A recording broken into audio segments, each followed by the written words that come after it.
Kasi, yung testimony niya, saying that, nakita ko yung video, in-investigate ko yung video, it doesn't prove anything. Will that prove the guilt of the Vice President? No. Bakit ka magpipresenta? Natin ngayon sa Secretary Salpanelo. Kanina, nasa likod dito ni Attorney Diduan, ni Attorney Narbasa. Kayo ay nakaka-obserba mismo ng cross-examination. Ano masasabi po ninyo doon sa cross-examination ng defense dito sa witness naman ng prosecution? May iba ang aking pananaw kasi. Unang-una, ang tanong ko, bakit piniresinta ng prosecution yung testigo ngayon? Sapagkat ang testigo nag-testify para authenticate yung video. Teka muna, meron ba nagka-question ng video?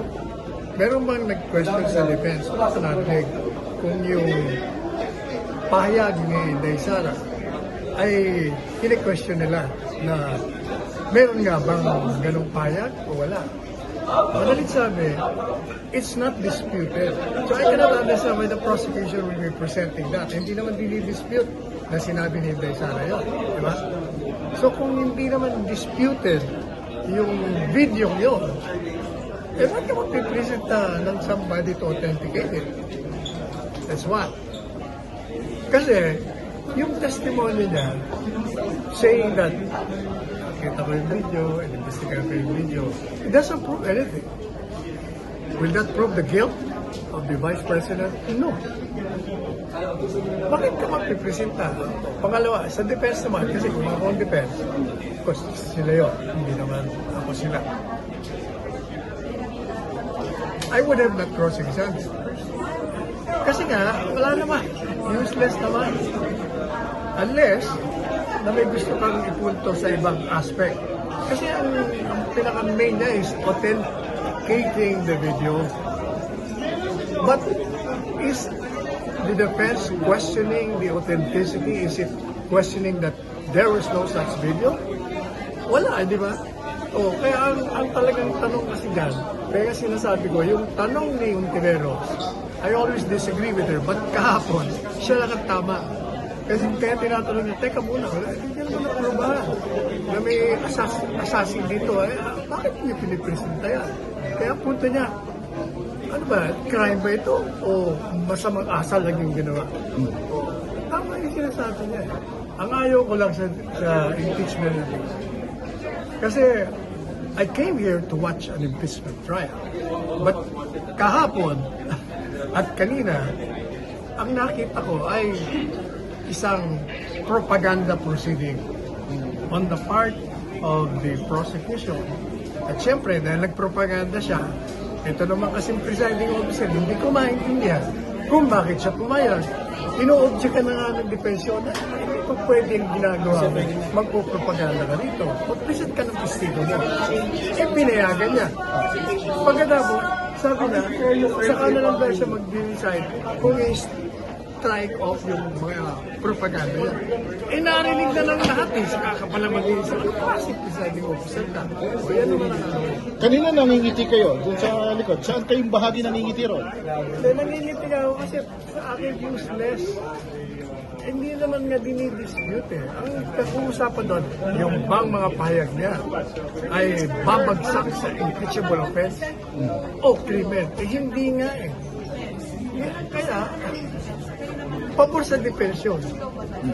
Kasi wala namang mapuproba yung testigo niya. Bilang abogado at bilang dating Chief Presidential Legal Counsel, sa tinatakbo ng impeachment trial, may nakakapuntos ba? May nakakalabang ba? Ano bang obserbasyon ninyo? Eh, pareho lang sinasabi ko, walang ebidensya.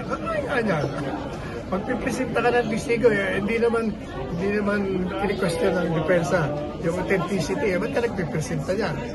Ang mangyayari sa'yo, pag nagtestigo ka tungkol sa investigasyon, ay baka lalong mapasama ka. Kagaya kanina, may mga lumalabas tuloy na yung investigasyon mo hindi sufisyente. Kaya sinasabi natin. Madali sabi, I stand by my observation ever since that the prosecution has no case at all. And it's coming out to be true.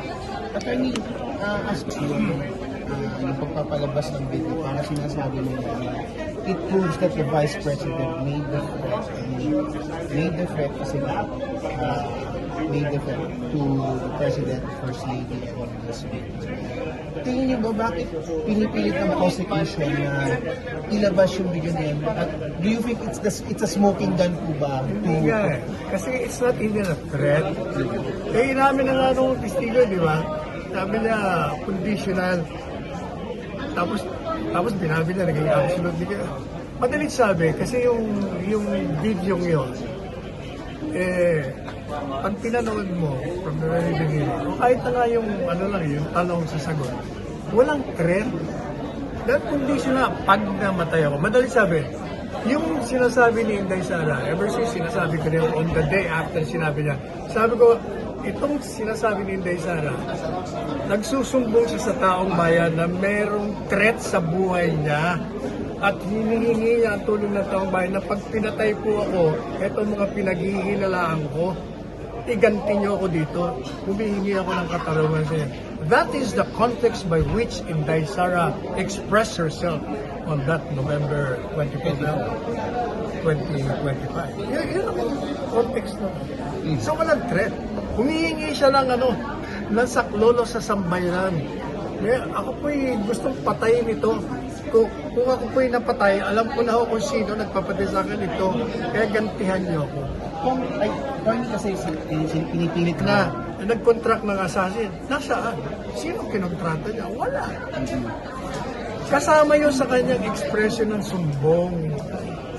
Attorney, sabi ni defense ni Attorney Ligutan daw na meron daw sila ipagpaset ng witness daw na lagay dito sa witness. So, ibig sabihin, di gawa-gawa na naman, gagawa naman sila ng testigo, ng ebidensya. Pareho lang kay Madriaga. Ganun naman ang gagawin nila.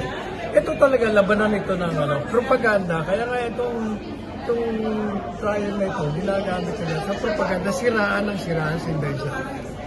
At ang ultimate goal is to disqualify her. I don't know whether it will succeed, but I don't think it will. Kasi pag nila-over nila, kagaya po yun sa pinalitan nila yung presiding officer, which is in violation of the Constitution. Pinagpipiritan nila. Alam mo, sinasabi nila, wala naman nakalagay sa saligang batas na siya. Kasi ang sinasabi doon sa saligang batas, ni Chief Justice, mali ang basa nyo, yun ang exception to the rule. Bakit? Ano ba sabi ng Konstitusyon?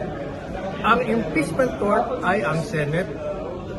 Kung sino ba ang presiding officer ng Senate? Sino ba Senate President? O di yung inihalal ninyo, buti siya ang hahawak ng lahat. Kaya nga nagbigay ng exception, teka muna, pero pag ang presidente, Chief Justice.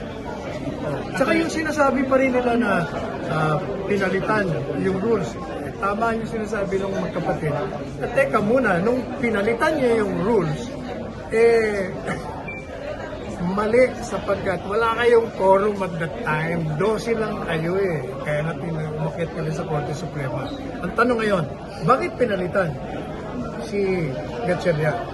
Ako ang tingin ko, knowing this person, hindi nila kontrolado kasi. Mas kontrolado nila yung isa. Yun yung sa tingin ko. Doon sa pag-testify ni kanino, sa tingin mo anong na-establish mainly doon sa kanyang pag-testify kanina? Gaya nga ng sinabi ko, kung ako prosecution, bakit ka naman ipipresent tayo na hindi naman pini-question yung authenticity? May narinig ba kayo na nag-question ng defense ever since na hindi nangyari yung payag ni Inday Sara? Pinag-uusapan ng issue nun, yung bang mga sinabi niya, yun ba impeachable offense o hindi? Yung ba'y papasok sa krimen? Yung ba'y talagang banta? Hindi nga banta kasi, number 1, hypothetical. Number 2, conditional. Paano naman? Kung natatandaan nyo, bago namatay si Chief Presidential Legal Counsel, yung pumalit sa Enrile, nagbigay na siya ng legal way. It's not a threat, it's a conditional, it's hypothetical. Ano ba kayo? Pero dahil politika, pinipilit nila. Thank you, sir. Thank you, sir. Thank you, Attorney. Salamat, Attorney. Thank you, Attorney.